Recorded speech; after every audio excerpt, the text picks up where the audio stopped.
Hey guys, thanks for checking in. It's a Toyota day. I love the way my truck goes off-road with these 35s, but they're seeing some wear from all the on-road driving. But that's alright because I also have a set of OEM alloys on 33-inch all-terrains that are going to get a rattle can refinish. I already did these two, now I'm going to do the other two in this video. Now, I admit I rushed the prep on the first two, and I'm not proud of the way they came out. The factory clear coat was heavily pitted and chipped on these wheels. All I did on these two was wash them, scuff them with a Scotch-Brite pad, clean and degrease, prime and paint. It might not be as noticeable in a flat black, but the surface imperfections really show in silver. I'm going to take more time preparing the surface on the other two wheels and see how much better they turn out. I'm going to show you in this simple diagram of what I'm going to do to solve this problem. First, I have my wheel. On the face of the wheel, there are many surface imperfections. First, I'm going to lay down a coat of self-etch primer, and that's going to be the green primer. Next, I'm going to lay down a lot of coats of filler primer, and that's going to be the gray primer. Next, I'll sand down the filler primer until all the surface imperfections are level. Let's get started. First, I washed the wheels and masked off the tire around the wheel. After sanding with 180 grit sandpaper, I cleaned and sprayed the surface with 3 light coats of self-etching primer. Once that dried, I sprayed some light coats of sandable filler primer. I probably did about 6 coats, but more in the really pitted areas that needed to be filled. This also filled scratches from the 180 grit sandpaper. Now, I use the 180 grit sandpaper again to sand the surface of the wheel, being careful not to sand through around the edges and corners, as that's easy to do. When you sand down and you start to see the green self-etching primer underneath, that lets you know you're about to go too far. The goal here is to sand around the pitted areas until enough of the primer is removed for the surface to be level and smooth. Here's a closer look at these pitted areas that I didn't bother to fill on the other wheels that I painted. And you see how that worked out for me. It does not look very good. So back to more sanding with the 180 grit. I'm really focusing on these pitted areas now, using my fingers for these tight spaces. For large flat spaces, I recommend using a block or a sponge for an even surface. Some large imperfections, such as these nicks from a careless tire mounting machine, aren't going to come out with this method. I only paid $100 for this set of wheels though, so I don't expect them to be show quality. Once the surface is level and smooth, I'm going to sand with the 400 grit to remove the scratches left from the 180 grit. I mentioned using a sanding sponge earlier. This one's kind of soft and it'll bend to match a curved surface. This one's more rigid and better to use on flatter surfaces. I'm using a softer one for these wheels. Now I'm going to wet sand with the 400 grit to help prevent the paper from clogging up too fast. I've put some water on the wheel and then just dunk the paper and sponge in a bucket, sand, and repeat. I'm going to wet sand until the surface is smooth and there are no more scratches from that 180 grit paper.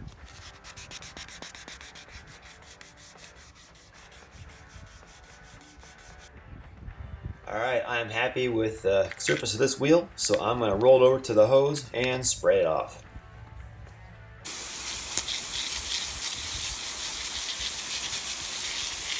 I've rolled the wheel back into the garage now, and I've got a blue shop towel. I'm just wiping down all the surfaces to make sure there's not any debris or sanding dust left, and I'm going to get this wheel clean, ready for the next step. Notice I did sand through all my primer on some of these edges, so I'm going to hit this with a quick coat of self-etching primer just to make sure there's no bare metal before I put on my color. First, I'm going to clean it one more time, again with the wax and grease remover. I'm using some Duplicolor silver wheel coating today, same as I used on the other two wheels.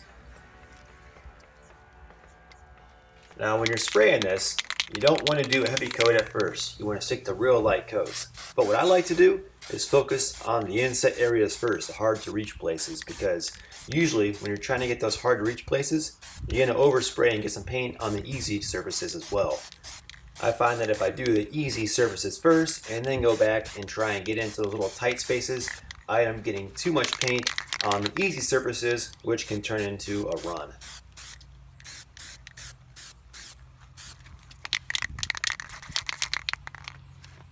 Now all the inset areas are covered. I'm going to go ahead and just do my light coat over the rest of the surface of the wheel, and that's going to be it for the first coat.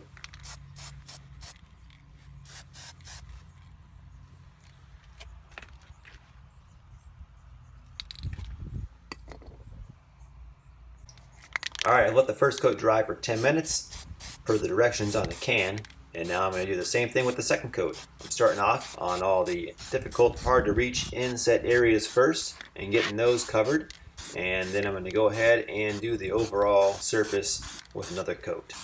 Now you notice I didn't really do an even coverage in the first coat, and that's fine. You know, a lot of times when you try and do a whole even coat at first, you end up putting too much on. It takes too long to dry, it just stays tacky forever. Light coats are okay. Don't worry about making it look good on the first or even the second coat.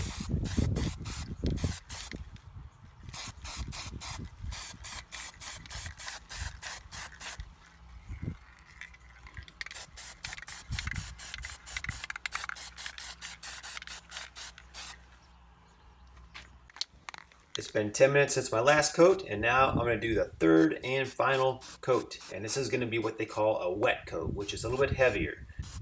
And what the wet coat does is it lays down and fills in any kind of surface imperfections you might have from overspray on your last coat. Be sure to follow the directions that's on the back of the can of the product you're using. For example, this is an enamel paint. All additional coats of paint have to be applied within 1 hour, or you have to wait 7 days for this paint to cure before we can apply another coat. If you're using a lacquer spray paint that has no recoat window, you can add additional coats at any time.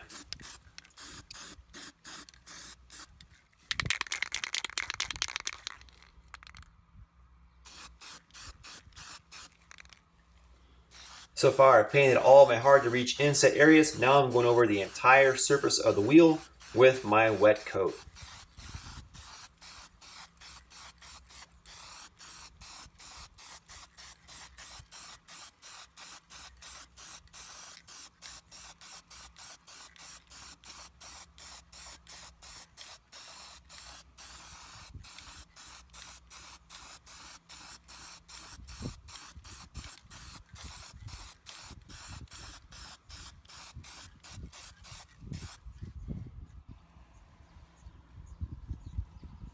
Missed a tiny spot by that valve stem. There we go. There's a couple spots where I started to get a little bit too heavy on the paint, and those look a little bit darker. Hopefully they dry evenly. Now comes the rewarding part, which is the removal of the tape.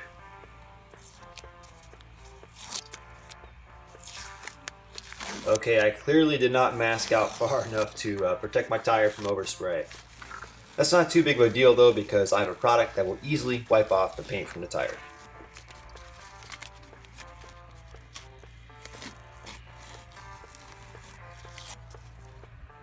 I'm happy with the way this turned out.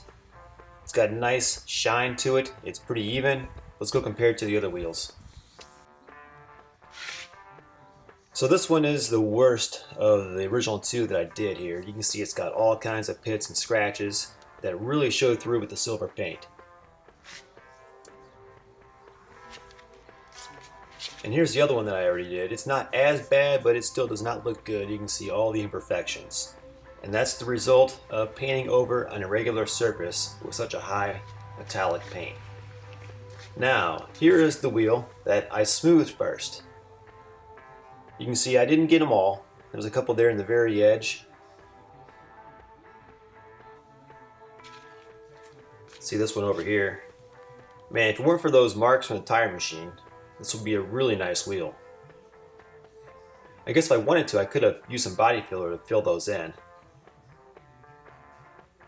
But I'm happy with this, especially compared to what I had before. You know, the extra hour or so to primer and smooth and sand these wheels is well worth it in my opinion. Now, about this overspray situation. I got some Duplicolor Prep Spray. I love this stuff. Use it in a well ventilated area though. All I'm going to do is make sure I don't spray on my wheel, because this will cause the enamel paint to run right off. So spray in the tire only, and I'm just going to spray it, let it set for a second, and then come back and wipe it off with the rag. You can see it's already starting to run. Look at all the silver flakes just running off the tire.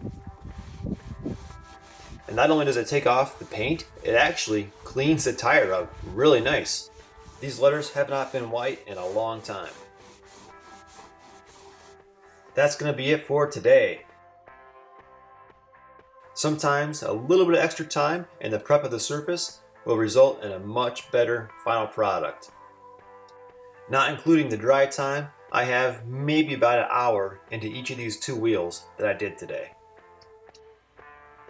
Next time, I'm going to use a new product called Duplicolor Tire Shine Coating. It's not your traditional silicone-based wipe bond product. It's an actual paint for your tires to protect them and keep them looking new. So stay tuned, hit that subscribe button, and thanks for watching.